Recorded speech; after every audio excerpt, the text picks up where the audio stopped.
avec les montagnes qu'on a construites pour nous protéger des vents, ou encore se réchauffer avec nous autour du feu?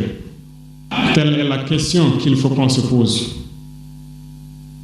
Qu'adviendra-t-il donc du panafricanisme quand l'hiver viendra? L'hiver viendra parce que la guerre se transporte en Afrique de l'Ouest. Les impérialistes font tout pour mettre l'Afrique de l'Ouest à feu et à sang. Mais du sommet de l'État jusqu'à certaines populations, soit nous faisons semblant de ne pas voir venir le danger, ou bien nous sommes nous-mêmes complices de ce qui va arriver.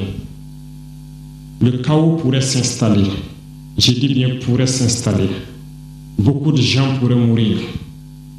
Nous allons nous entretuer de manière tellement atroce que pendant ce temps, ils seraient là à piller nos richesses, à imposer leur volonté. Et ceux qui vont survivre de cette tragédie n'auront que deux choix. Soit s'unir pour toujours contre l'impérialisme, ou se résumer à être des esclaves jusqu'à disparaître.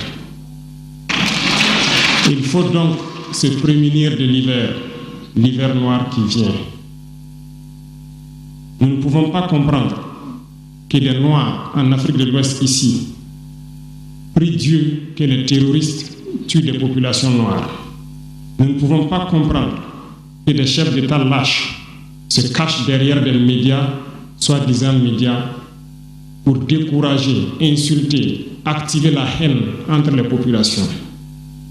Ces individus qui sont sur leur plateau, qui tous les jours du matin au soir crachent leur venin toxique pour attiser la haine entre les communautés, ils sont généralement très vilains. Avec leur gueule de musaraigne, ils ne savent que faire cela. Regardez-les bien. Ils sont là avec des yeux de drosophiles sauvages. Tous les jours, c'est cracher du venin. Ils cherchent à diviser les communautés. Sur les réseaux sociaux, ils sont là et ils sont nombreux. Pourquoi est-ce que nous, Noirs, cherchons à cultiver la haine entre nous? Et par hypocrisie, on se dit frère. Il faut que nous puissions nous dire la vérité de manière très crue, quitte à ce que ça vexe. On va s'excuser, mais il faut que nous nous réveillons. Pourquoi est-ce que le noir est comme ça? Pourquoi est-ce que nous ne pouvons pas voir le danger venir, nous unir et nous prémunir? Pourquoi est-ce qu'il faut que par nos comportements, nous allions affronter ces dangers qui risquent de nous décimer? Mais d'autres ont fermé les oreilles. Ils font semblant de ne pas entendre la politique de l'Autriche. Des peuples se complaisent dans la colonisation. Ils aiment cette domination. À peine s'ils n'appellent pas les impérialistes, venez nous coloniser. Nous aimons être vos esclaves. Nous nous posons souvent des questions lorsqu'on voit les réactions. Ces pseudo-intellectuels décérébrés qui sont là à longueur de journée à entamer des débats en toute indignité, en toute malhonnêteté, comme s'ils ne voient pas la réalité des exemples qui se présentent à nous. Il y a plein d'exemples.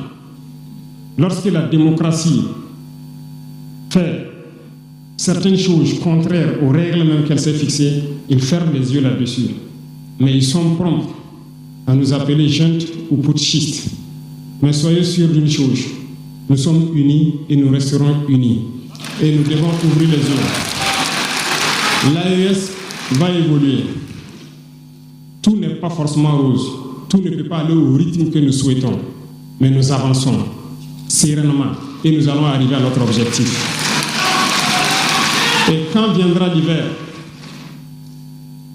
si il faille que nous passions par